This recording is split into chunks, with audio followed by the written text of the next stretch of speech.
Muita gente chega para mim e diz assim, pô, eu imagino como deve ser difícil. Eu costumo dizer assim, não imagina. Você não imagina. Poucos conviveram com uma criança com câncer e tu recebeu uma sentença assim, não tem como colocar em palavras, né?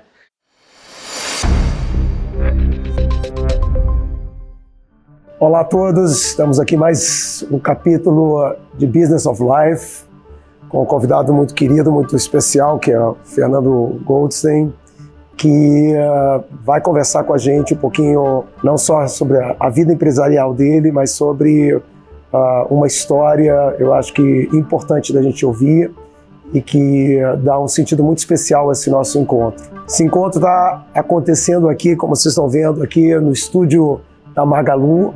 Estou conhecendo esse espaço incrível aqui, onde fazem uma série de atividades, né? Tem uma rádio, tem uma área de estúdios aqui, onde eles realizam uma série de produções. Então, estamos tendo essa oportunidade aqui em São Paulo de fazer esse encontro com o Fernando. Fernando, primeiro, obrigado aí por a gente ter essa oportunidade de conhecer um pouquinho uma história que você vai trazer para a gente, história tua e do teu filho, e que é uma história que abrange, obviamente, muito mais pessoas, e a gente já entra nelas.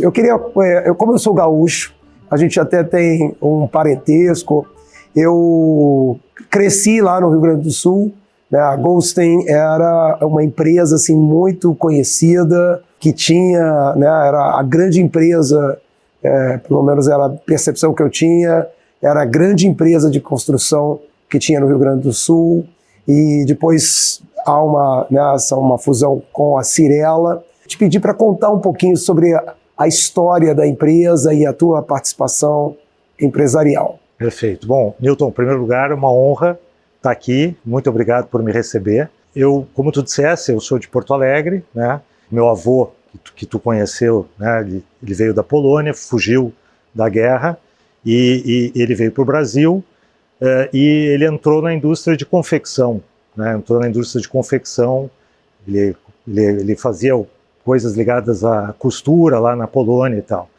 E aí, num dado momento, aí no início da década de 70, ele vende essa indústria de confecção para o grupo Guararapes, que é o atual grupo Riachuelo, e ele e o meu pai, que estava iniciando, eles resolvem comprar lá 2 terrenos com os recursos da venda, e aí entram no ramo da construção. E eu entrei na sequência, né, como terceira geração, comecei a trabalhar, o meu avô então já deixou a empresa, comecei a trabalhar, e a gente foi construindo a empresa num Brasil difícil, inflação, né, a gente vê essa inflação hoje, né, 3%, 4%, e agora imagina vender com 2 dígitos de inflação ao mês que nós chegamos a ter na década de 90, né? E tu vender um imóvel para entregar futuro, receber no prazo. Então, realmente, era quem tem mais de, 30, 40 anos hoje, lembra o que era aquela época. Mas a gente cresceu e realmente nos tornamos lá uma empresa referência no Sul, até que, no início dos anos 2000, a Cyrela abriu capital, precisava expandir para outras localidades no Brasil e acabamos fazendo uma fusão com eles lá em 2004, 2005. Qual era a tua posição naquele momento na eu era diretor comercial, eu cuidava da área comercial, vendas, marketing, e aí quando nós fizemos o negócio com a Cyrela, o meu pai se desligou da empresa e eu fiquei como responsável pelo Sul, né? A gente atuava nos estados Paraná, Santa Catarina e Rio Grande do Sul, e eu fiquei então cuidando dessa regional, vamos dizer assim, lá no Sul. Da Cyrela, todos os empreendimentos da Cyrela nessa área do Sul? Todos os empreendimentos. Hoje a Cyrela está só em Porto Alegre, mas na época a gente atuou também em Florianópolis, Curitiba, e eu cuidava dessas 3. E cheguemos a também atuar em Buenos Aires, um empreendimento em Buenos Aires, na Argentina. 2015 é um ano que você tem uma notícia, né, que realmente qualquer um teria, né, essas que modifica de um momento para o outro a vida da gente. Conta pra gente o que acontece em 2015. 2015 foi o ano que meu filho foi diagnosticado com câncer, né? Eu tive câncer eu mesmo em 2003, eu tive um sarcoma, condrosarcoma chama, E eu fui para os Estados Unidos, me operei nos Estados Unidos e estou aqui hoje, graças a Deus, né? Isso foi um processo longo para vocês? Não foi longo, foi relativamente rápido. Uhum. E eu teve um pequeno erro de diagnóstico no Brasil, eu fiz uma cirurgia que não deveria ter feito, e daí eu resolvi ir para os Estados Unidos, e lá questão de 60 dias, eu consegui, graças a Deus, resolver. Dizem que a bomba não estoura 2 vezes no mesmo lugar, né, diz o ditado, mas em 2015 nós tivemos o diagnóstico do meu filho, então com apenas 9 anos de idade. Mas ele apresentou que sintomas? Ele tinha dor de cabeça, vômito, a gente começou a investigar, né? Sempre em crianças, às vezes acha que é uma questão mais emocional e tal, mas aí quando a gente foi investigar a fundo mesmo, foi diagnosticado um tumor cerebral. E hoje em dia eu recomendo, né? Eu acho que qualquer sintoma, faz uma ressonância e pronto, né? E já descarta, é muito melhor, né? Ressonância não tem radiação, não tem nenhum efeito negativo. Mas então nós descobrimos esse tumor dele em 2015 e como eu já tive em mim, eu posso comparar o que é tendo um filho, é imensurável a diferença, né, com relação quando eu tive o meu diagnóstico. A gente acabou indo para os Estados Unidos, a gente tratou o Frederico com 9 anos de idade, ele se operou no Brasil, mas a gente foi para os Estados Unidos porque lá tem uma radiação que chama radiação por prótons, que na época era uma coisa relativamente nova. O feixe radioativo, não sei se eu estou usando exatamente os termos técnicos, mas ela não cura mais, mas ele é direcionado de forma a não invadir outros órgãos e outros tecidos, né? Então, num cérebro de uma criança, não é opcional. Se a pessoa tem condições financeiras, ela tem que fazer. Então, a gente fez esse tratamento. O câncer que ele tinha era um meduloblastoma. Meduloblastoma. Que é o que? É um tumor cerebral. É um tumor cerebral, ele se instala no cerebelo, que é a parte do cérebro que responde pelas nossas funções motoras, digamos assim. Ele tem essa característica. Ele é um tumor que 95% dos casos é em crianças, com idade média de 9 anos, prevalentemente em meninos. Né? Meu filho tinha 9 anos, né? Então, quando foi esse diagnóstico, bom, o mundo desabou, óbvio, mas fomos para os Estados Unidos, fizemos a cirurgia no Brasil, fizemos a radioterapia lá, fizemos toda a quimioterapia também nos Estados Unidos, e esse tumor ele tem uma chance de 70% de cura. É um tratamento muito tóxico, muito tóxico, porque além da radioterapia ser menos invasiva nos Estados Unidos, é melhor, no Brasil é muito pior, mas a quimio é muito tóxica. E é um tratamento que tem 40 anos. Então, tu imagina, a gente falava há pouco sobre a evolução da oncologia, e eu te dizia que em alguns cânceres não evoluiu. O meduloblastoma, a quimioterapia é a mesma em 40 anos. Qual o número de crianças, você tem noção assim, pelo mundo? Estimativamente são 15 mil casos por ano no mundo. No mundo. Então, se tu juntar 500... Tem número de Brasil? Tudo por estimativa populacional, mas são mais ou menos uns 500 casos no Brasil, 600 nos Estados Unidos, né? Mas é tudo... Ou seja, é doença rara. É doença rara. São 15 mil crianças, todos os anos, né? Por conta disso, né, e se investe pouco em oncologia pediátrica. Nos Estados Unidos, que é o maior centro de pesquisa no mundo, obviamente, de cada $1 que o governo americano, o NIH, gasta, né, ou gastava, porque agora nessa transição aí a gente não sabe o que vai acontecer lá, mas a cada $1 que gasta, 4 centavos é para câncer de criança e 96 centavos é para câncer de adulto. Então, não tem muito funding para câncer de criança. E o meduloblastoma, pouquíssimo, né? Pouquíssimo.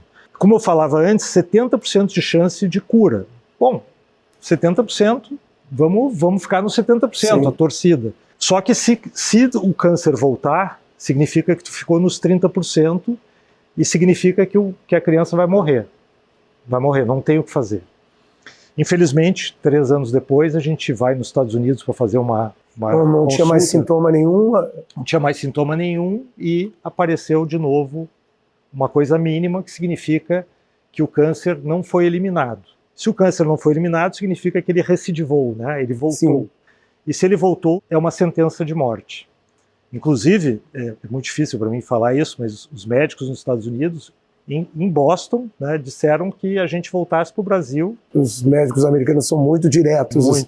Muito diretos. Não gostam de florear, assim, e é muito duro isso, né? E aí disseram para voltar para o Brasil e eu simplesmente não aceitei essa hipótese e disse, não, eu quero fazer clinical trials. O que é um clinical trial, né, para o telespectador? Um clinical trial é quando não existe mais nenhum caminho comprovado. E terapias experimentais. Terapias experimentais, exatamente. E é uma situação que nenhum médico diz o que tu vai fazer. Eles dizem, olha, tem isso aqui em tal cidade, isso aqui em tal país. Não tinha nenhum precedente de sucesso que pudesse seguir. Nada tem comprovação científica, por esse nome que é um trial, né, uma tentativa ainda. E aí eu conheci um médico em Washington, que eu já estava em contato com ele, mas eu não tratei o meu filho com esse médico, porque não tinha aquela radiação de próton que eu citei há pouco, só tinha em Boston e em alguns outros poucos lugares. Eu fui nesse médico, o Dr. Roger Packer, uma das principais autoridades do tema.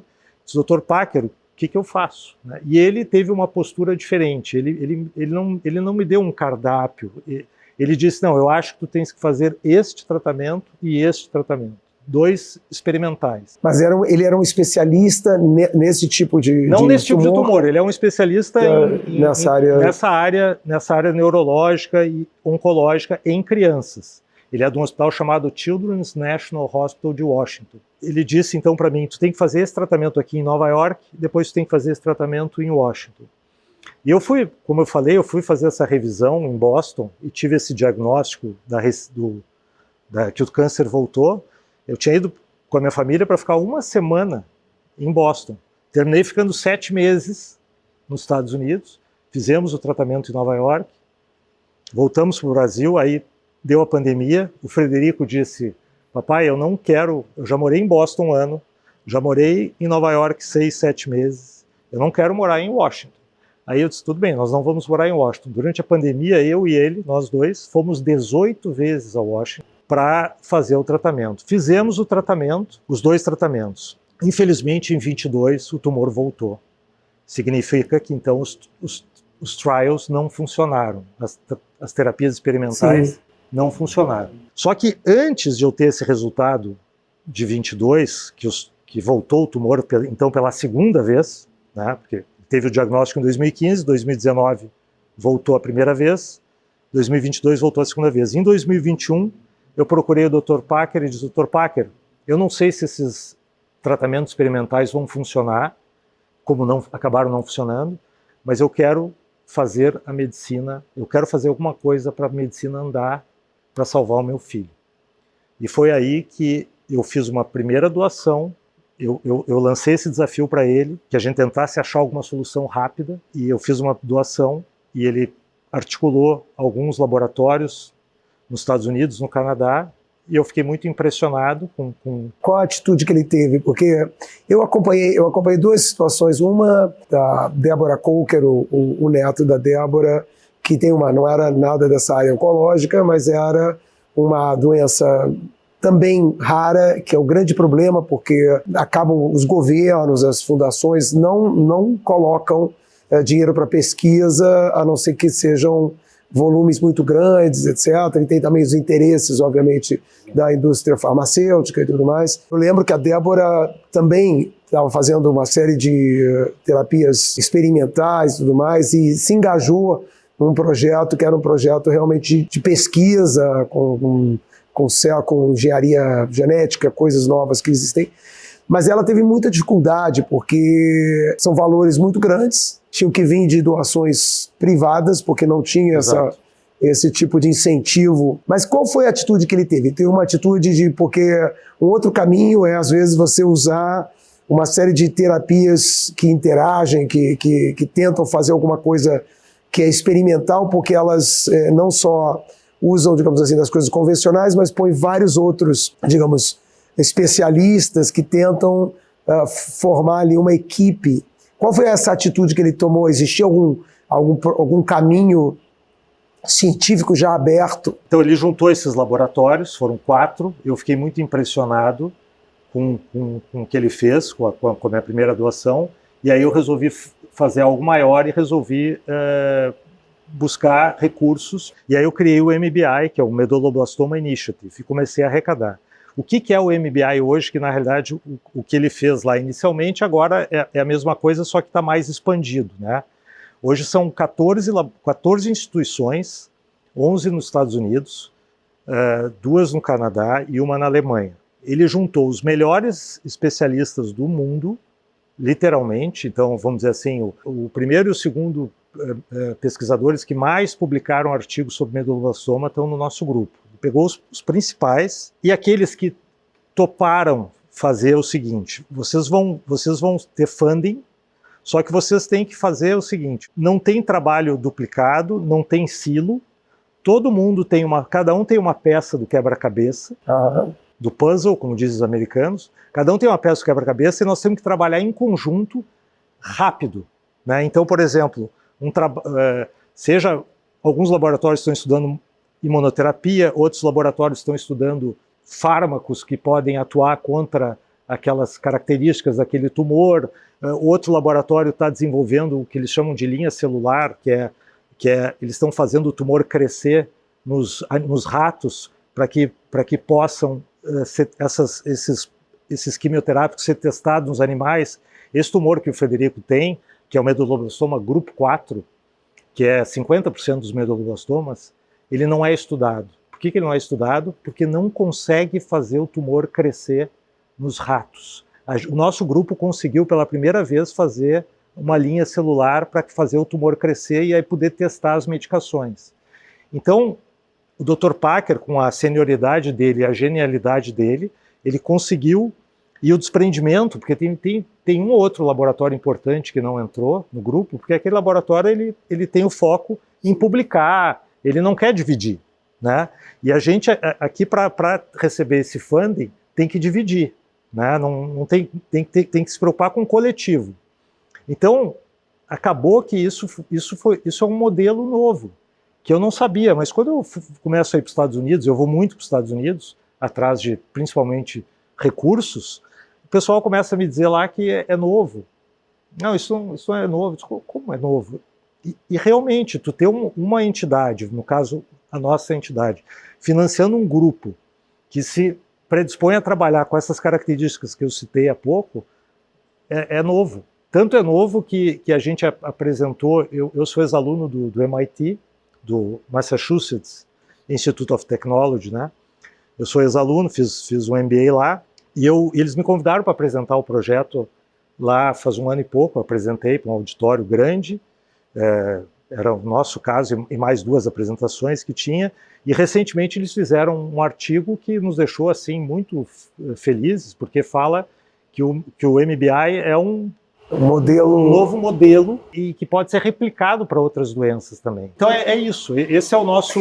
Mas esse modelo, assim, a base dele é a capacidade de fazer um pool aí de vários laboratórios, etc., que trabalham, que esse é um modelo diferente, porque esses laboratórios, como você falou, têm um interesse comercial. Quando fala laboratórios, não é indústria farmacêutica. Não é indústria. Não, quando a gente fala é acadêmico. Entendi. Academia. Entendi. Tudo dentro do espaço, eu não estava entendendo, é tudo do espaço acadêmico.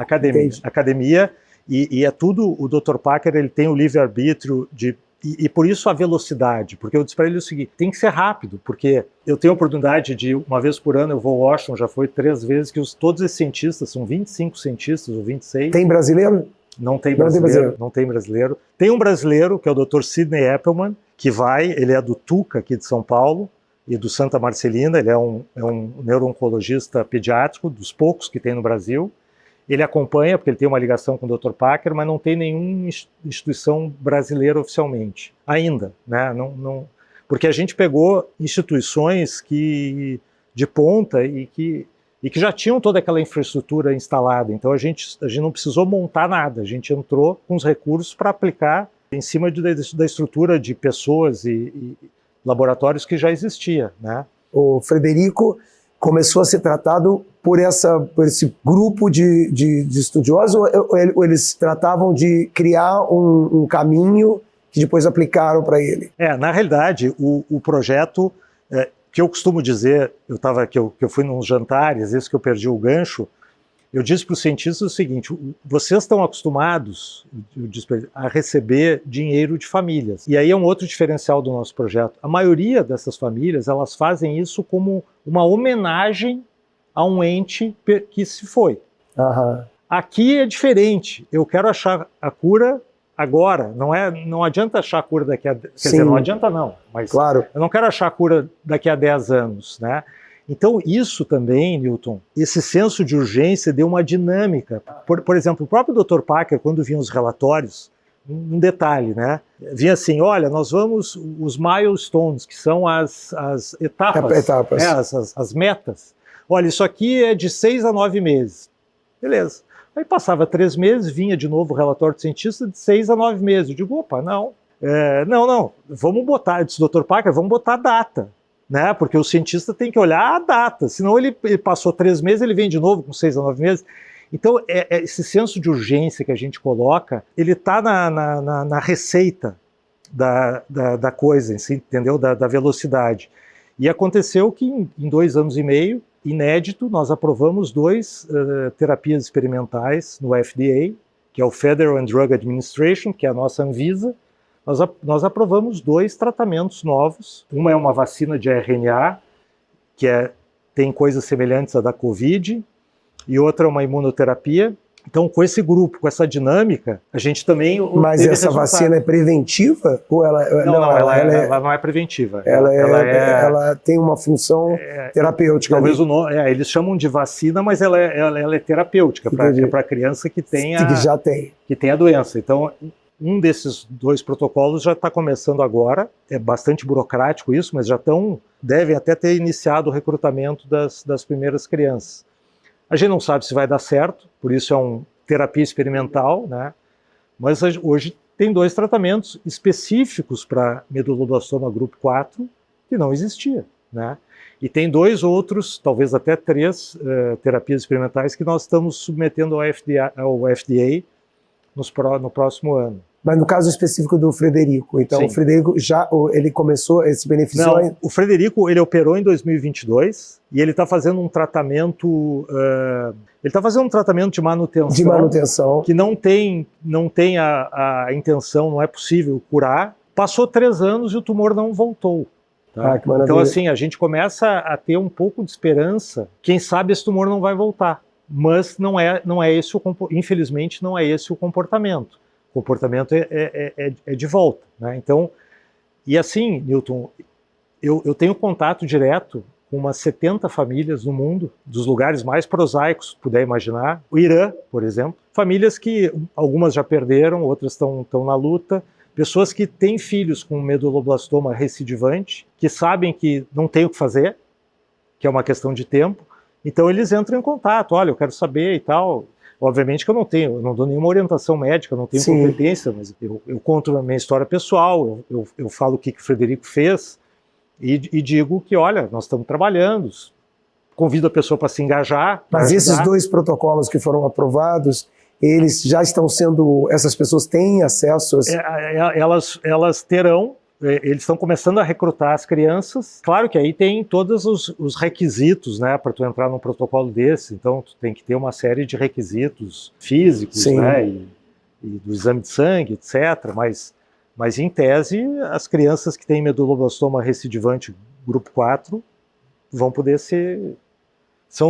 É pequeno. O grupo vai ser de 12 a 18 crianças, cada um dos ensaios clínicos. Como é uma doença rara, então não é um número assim, de centenas, entendeu? É interessante que eu tenho conhecido que ele está fazendo, até nos Estados Unidos, um investimento bastante grande, com várias pessoas aderiram, que é justamente essa ideia interdisciplinar, dessa capacidade de você juntar cientistas, acadêmicos, que estão fazendo cada um o seu trabalho, e justamente para situações raras, situações que não estão aí no radar das grandes pesquisas, né, no mercado farmacológico, a ideia de que você realmente vai para um outro patamar de possibilidade, de chance de salvação, né, de situações dessas que são tão extremas, justamente porque entra ali um olhar interdisciplinar. Essa é a pegada também da iniciativa? Da iniciativa? Sem dúvida, sem dúvida. Ela, como eu te falei, são drogas, são imunoterapias, tem uma imunoterapia que está dando muito resultado no mundo hoje, que chama CAR T-cell, que ela já tem, por exemplo, as doenças de sangue, como é que chama? Leucemias, né? Elas são altamente curáveis hoje pela CAR T-cell. Em tumores sólidos, que é o caso dos tumores cerebrais, não é assim ainda. Então a gente espera, daqui a um ano, ter um CAR T-cell para medulloblastoma. Então, sim, é um approach totalmente multidisciplinar, né? Totalmente multidisciplinar. Eu acho que Já nos Estados Unidos, no Brasil está começando agora, mas, por exemplo, infelizmente, pelo meu caso pessoal do meu filho, eu já convivi muito com isso, né? Tanto no Brasil quanto nos Estados Unidos. Os Estados Unidos tem a questão, os hospitais todos têm os cancer centers, né? Então, por exemplo, se tu eles fazem os tumor boards, né? Então discute todo mundo ali no hospital, o radioterapeuta, o radiologista, o clínico que vai fazer a quimioterapia, então o cirurgião. Aqui no Brasil ainda está começando, mas ainda é isolado, né? Então tu tem um problema, aí tu vai lá, consulta um, depois tu consulta outro. Lá, infelizmente eu tenho essa vivência, eles têm, pelo menos há 20 anos, os tumor boards, né? Então essa questão que tu falou do multidisciplinar, né? Todo mundo ali, vamos ver qual é a gente faz a quimioterapia antes ou faz a cirurgia antes? São decisões que podem ser a vida ou a morte, né? Essa condição de ser um empresário, obviamente na condição de pai ali, com toda a urgência, a angústia que é essa incerteza de você ter, daqueles que a gente vai buscar uma ajuda técnica, né, e ouvir que não tem. De que maneira você acha que assim, a tua experiência empresarial foi que mobilizou todo esse movimento de não desistir? Né? Porque, obviamente, como pai, a gente tem um pouco esse desejo de não desistir, né? Como eu disse, acompanhei essa coisa, né? Nós fizemos um espetáculo que se chama Cura.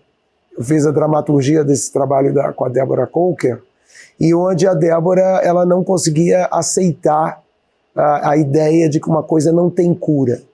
Ainda mais quando você está falando com criança. Né? A gente, assim, é totalmente inaceitável, porque quando a gente já tem a vida, né, avançada e tudo mais, ouvir que não tem cura nos liga com a finitude da vida, e a gente, de certa maneira, tem algum tipo de aceitação disso.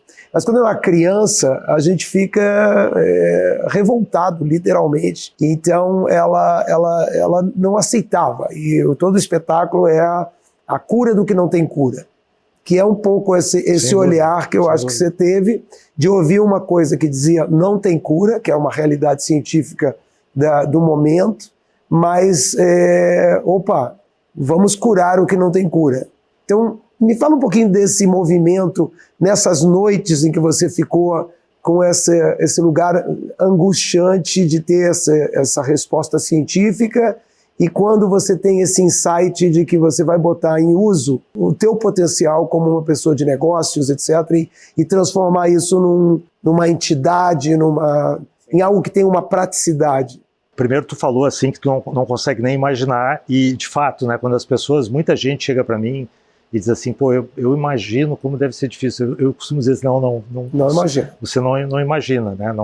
Não tem como colocar em palavras. Tu recebeu uma sentença assim, não tem como colocar em palavras, né?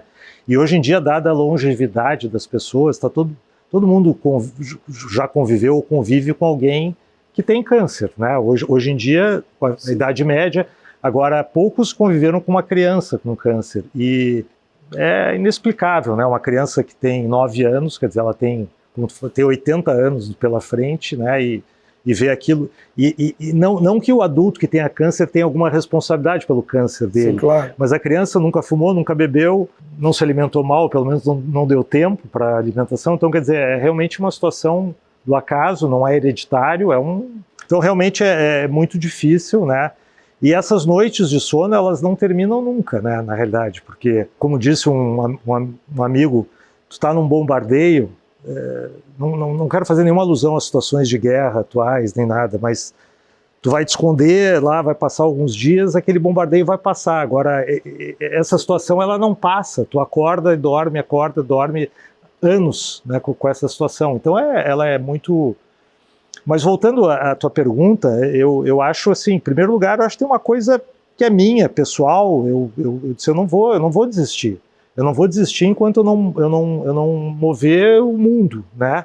E eu acho que não é uma questão só de recursos. Eu tive os recursos iniciais, mas não é só recurso, como tu disseste, né? Foi a coisa assim, não, eu vou falar com as pessoas, eu vou unir essas pessoas, eu vou fazer alguma coisa. Eu costumo dizer para minha esposa, Bárbara, eu costumo dizer o seguinte, olha, alguém já pode ter feito igual a nós, mas não, né? Porque a gente tratou nos melhores centros. A gente foi atrás das terapias experimentais melhores possíveis. Nada funcionou. Agora nós estamos fazendo a medicina andar, né? E eu acho que a minha experiência nessa área, né, empresarial e tal, o próprio tempo que eu fiquei lá no MIT também foi muito bom, foi nessa área. Eu acho que me abriu muito a questão de como estruturar, a questão do networking, né, a visão mais estratégica do negócio. Por exemplo, vou dar um exemplo aqui, a gente criou um modelo. Todo mundo começa a dizer que isso é uma visão empresarial, né? Criamos um modelo. Aí eu disse, vamos desenhar isso. Aí a gente desenhou. Aí eu pensei, mas Fernando, ficar dizendo que isso é um modelo diferente é uma coisa. Vamos apresentar para o MIT para ver se o MIT não quer dizer isso, né?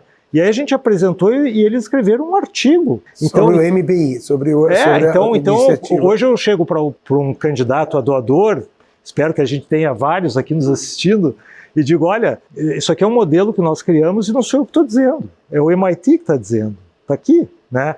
Então essa é um exemplo de uma visão, eu não costumo dizer isso, mas como tu me colocou numa forma assim que eu precisava te responder, né?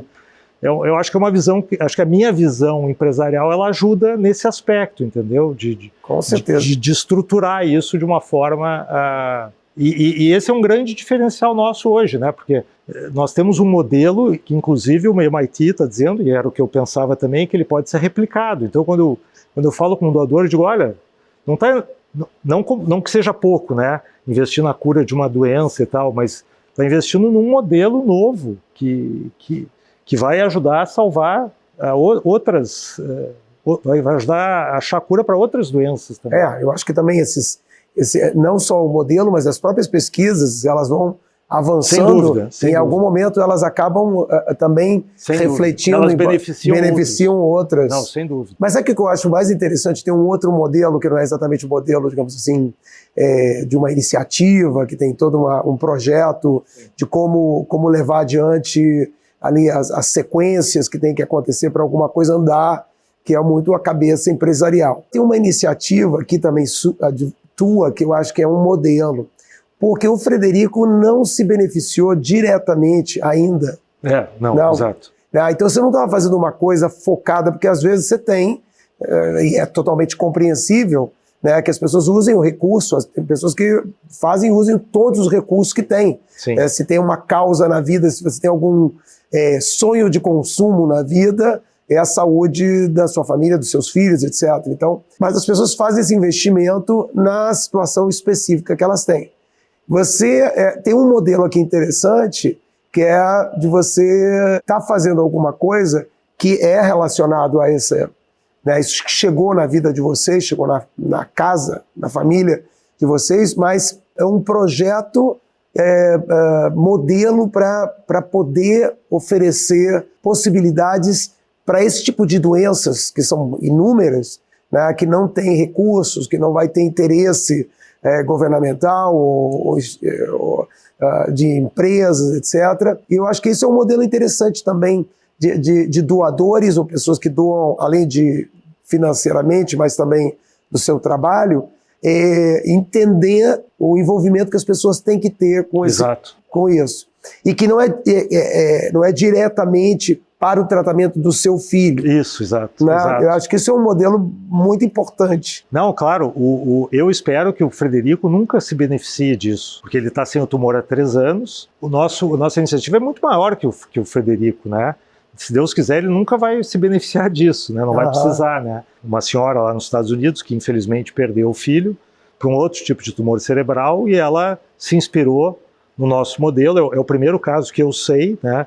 E ela criou uma iniciativa e está tentando seguir, inclusive que é a nossa orientação para fazer isso, né? Para achar. Aí é a maioria dos casos que a pessoa faz como homenagem, né? Porque na realidade, eu acho que aí eu consegui também ter um pouquinho, eu consegui separar, porque as pessoas ficam tão imersas na dor e na busca do tratamento, que ela não, às vezes não consegue.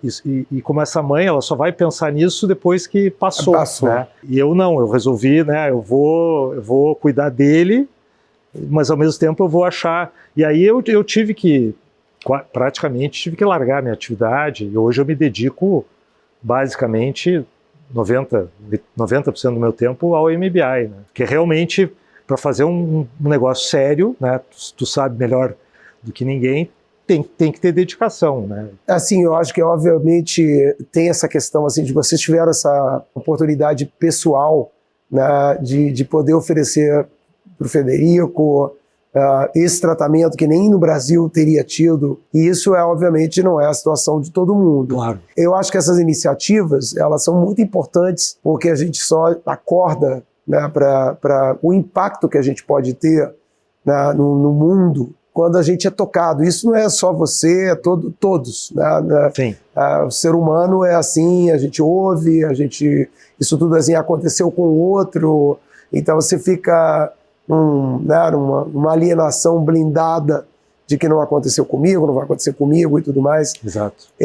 Eu acho que até porque a gente está num espaço que fala de construção de vida, né? Eu acho que o nosso desejo aqui no Business of Life é falar assim, como que as pessoas caminham, e normalmente a gente está falando da história de pessoas que que construíram uma carreira e tudo mais, mas muitas carreiras são atropeladas como a sua. Sem dúvida. E de repente aparece um outro sentido, e é um sentido que é claro que é um sentido pessoal, mas tem um sentido, vou quase dizer assim, profissional, de envolvimento com os teus dons. Você é uma pessoa que teve um preparo em uma das maiores e mais importantes academias do planeta. Né? Então, assim, você vê o potencial teu como um profissional, como uma pessoa que tem um conhecimento, uma experiência de vida.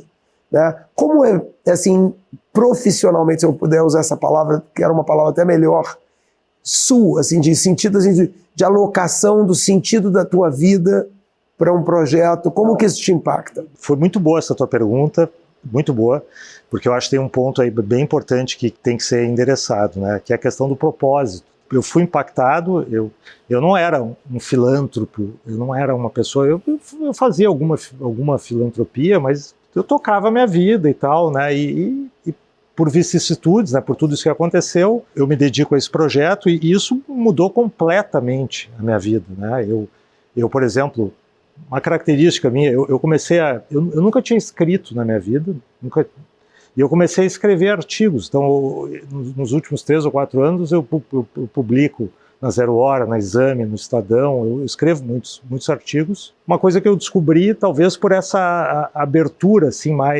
uma coisa mais humana, né? Hoje eu não consigo, eu escrevo bastante sobre filantropia, eu tento instigar as pessoas a ter um propósito na vida. Eu disse lá no auditório do MIT, que é uma escola de negócios, né?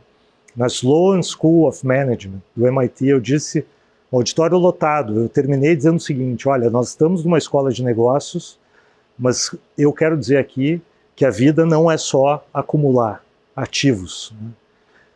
E o pessoal aplaudiu, né? Eu disse, todo mundo tem que ter um propósito, né? Não interessa se vai doar o tempo, vai doar habilidade profissional ou vai doar dinheiro. Mas tem que realmente ter um propósito. Né? E hoje, eu falo assim, do fundo do coração, né? Eu não consigo entender alguém que só fica acumulando ativos, que não tem realmente um propósito, mas não ali, vou doar aqui um pouquinho. Fazer alguma coisa de impacto, né? Há um senso assim hoje de propósito na tua vida. Total. Que hoje ocupou esse espaço que antes era profissional, isso, que era voltado só para digamos assim, o objeto era uma produtividade, etc., numa área que agora se expandiu. Numa área, vamos dizer assim, eu vou usar um termo, não sei se eu estou usando o termo certo, mas paciência, desculpem, mais egoísta, né? Uma coisa mais individual. Olha, eu estou preocupado comigo, com a minha família, eu tenho meu trabalho, etc. Está tudo certo, mas eu acho que todo mundo tem que fazer.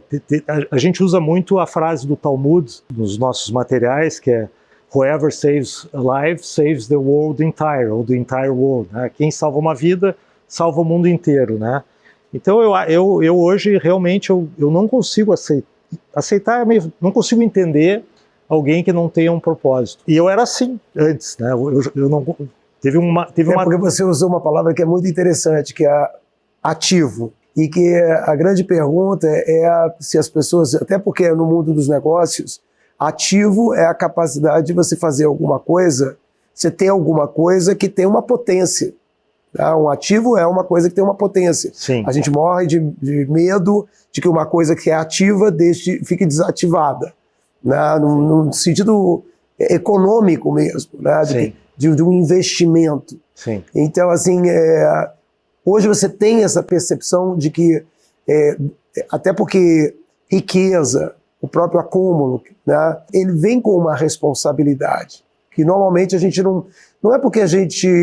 Eu acredito muito nisso, que é esse egoísmo que é um egoísmo do dia a dia, que a gente não para pensar, a própria cultura que a gente vive empurra a gente nesse caminho, então a gente não tem nem esse olhar, mas interessante você perceber que você tem ativos que podem ativar coisas que têm um impacto tão grande, né?